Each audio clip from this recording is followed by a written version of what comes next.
বন্ধুরা, সোমাস রান্নাঘরের আরও একটা নতুন ভিডিওতে তোমাদের সবাইকে স্বাগত। আজ তোমাদের সাথে শেয়ার করব সর্ষে ইলিশের রেসিপি। ভিডিওটা তোমরা শেষ পর্যন্ত দেখতে থাকো। আশা করি আমার আজকের এই রেসিপিটা তোমাদের ভালো লাগবে। সর্ষে ইলিশ তৈরি করার জন্য আমি এখানে 4 পিস ইলিশ মাছ নিয়ে নিয়েছি। প্রথমে মাছের মধ্যে নুন হলুদ মাখিয়ে নেব। দিয়ে দিলাম হাফ চা চামচ নুন। এবার এর মধ্যে দিয়ে দেব হাফ চা চামচ হলুদ গুঁড়ো।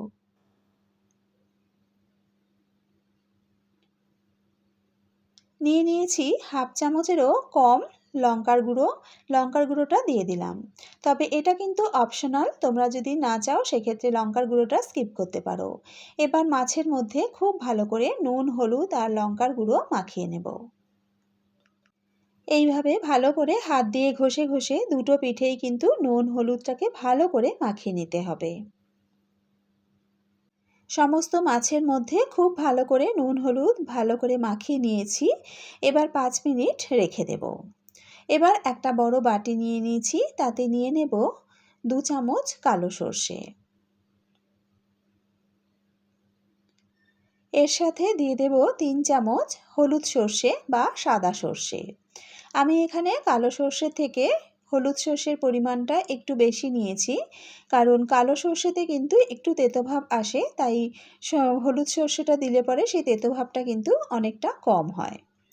এবার এতে দিয়ে দিলাম একটা কাঁচা লঙ্কা। আমি এখানে একটা কাঁচা লঙ্কা ব্যবহার করেছি, ঝালটা কিন্তু তোমরা তোমাদের স্বাদ অনুযায়ী ব্যবহার করবে।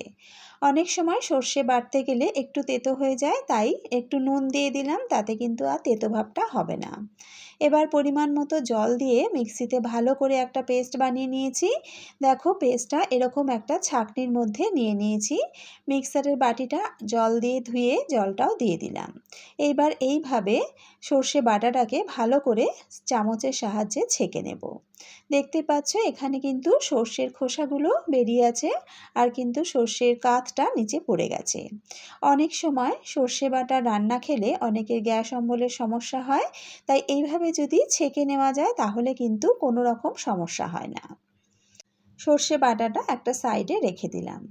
আরও একটা বাটি নিয়ে নিয়েছি, এতে দিয়ে দিলাম হাফ চা চামচ হলুদ গুঁড়ো। 1 চা চামচ দিয়ে দিলাম কাশ্মীরি লঙ্কার গুঁড়ো। এর সাথে দিয়ে দিলাম স্বাদ মতো নুন। খেয়াল রাখতে হবে, আমরা সর্ষে বাটার সময় কিন্তু কিছুটা নুন ব্যবহার করেছিলাম। এবার অল্প পরিমাণে জল দিয়ে একটা পেস্ট তৈরি করে নেব। গুঁড়ো মশলাগুলো জলে গুলে নিয়েছি। এবার একটা সাইডে রেখে সোজাসুজি রান্নায় চলে যাব। কড়া গরম করে দিয়ে দিলাম সর্ষের তেল। তেলটা গরম করে নিয়েছি, দিয়ে দিলাম হাফ চা চামচ কালো জিরে। আর একটা কাঁচা লঙ্কা মাঝখান থেকে চিড়ে নিয়েছি, চেরা কাঁচা লঙ্কাটা দিয়ে দিলাম। তেলের মধ্যে কালো জিরে আর কাঁচা লঙ্কাটাকে একটু ভেজে নেব। এবার যে মশলার পেস্টটা তৈরি করে রেখেছি সেই মশলা গোলাটা দিয়ে দিলাম। বাটিটা ধুয়ে আরও একটু জল দিলাম। এবার মশলাটাকে ভালো করে কষিয়ে নেব।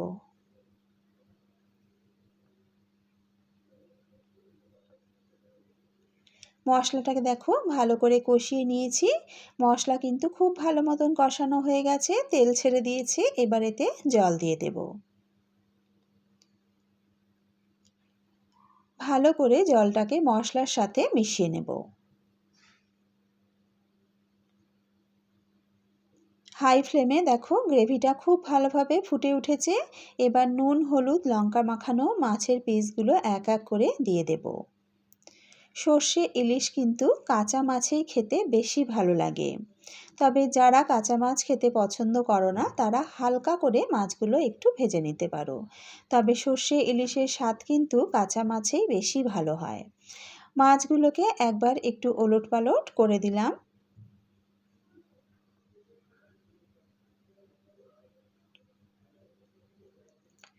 এবার গ্যাসের ফ্লেমটা লোতে রেখে 2-3 মিনিট চাপা দিয়ে রান্না করে নেব।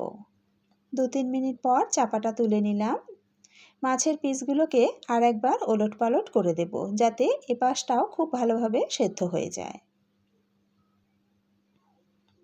মাছগুলো উল্টে পাল্টে দেওয়ার পর আবারও লো আঁচে আরও 2-3 মিনিট রান্না করে নেব। আরও 2-3 মিনিট পর চাপাটা তুলে নিলাম। এবার সর্ষে বাটাটা দিয়ে দিলাম।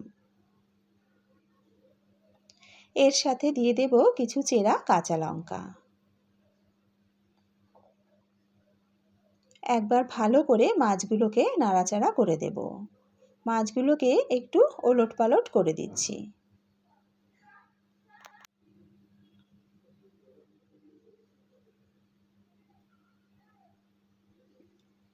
লো আঁচে চাপা দিয়ে 5 মিনিট রান্না করে নেব। 5 মিনিট পর চাপাটা তুলে নিলাম। দেখো কি সুন্দর ওপর থেকে কিন্তু তেল ভেসে উঠেছে। আমাদের সর্ষে ইলিশ কিন্তু প্রায় রেডি। মাছগুলোকে আরেকবার ওলটপালট করে দিলাম।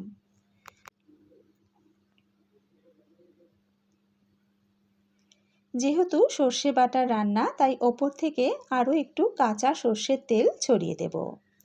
এই কাঁচা সর্ষের তেলটা ছড়িয়ে দিলে কিন্তু সর্ষে বাটার রান্নাতে বেশ সুন্দর একটা ঝাঁঝ আসে আর খেতে কিন্তু অসাধারণ লাগে।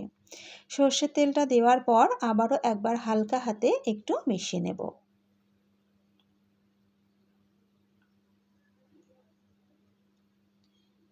এবার গ্যাসের ফ্লেমটা অফ করে দেব। গ্যাসের ফ্লেমটা অফ করে 5 মিনিট এইভাবে চাপা দিয়ে রেখে দেব। এতে কিন্তু সর্ষের তেলের ঝাঁঝটা পুরো মাছের মধ্যে ঢুকে যাবে। 5 মিনিট পর চাপাটা তুলে নিলাম। এবার সার্ভ করে নেব। তৈরি হয়ে গেল দারুণ স্বাদের সর্ষে ইলিশের রেসিপি। দুপুরের গরম গরম সাদা ভাতের সাথে এর কিন্তু জুড়ি মেলা ভার। আশা করি আমার আজকের এই সর্ষে ইলিশের রেসিপিটা তোমাদের ভালো লেগেছে। যদি রেসিপিটা ভালো লেগে থাকে এইভাবে কিন্তু অবশ্যই একবার বাড়িতে ট্রাই করো, খেতে অসাধারণ হয়। ভিডিওটা ভালো লেগে থাকলে লাইক ও শেয়ার করে দিও। এরকমই নতুন নতুন ভিডিওর আপডেট পেতে চ্যানেলটা সাবস্ক্রাইব করে বেল আইকনটা প্রেস করে নিও। আবারও হাজির হয়ে যাব একটা নতুন রেসিপির সাথে।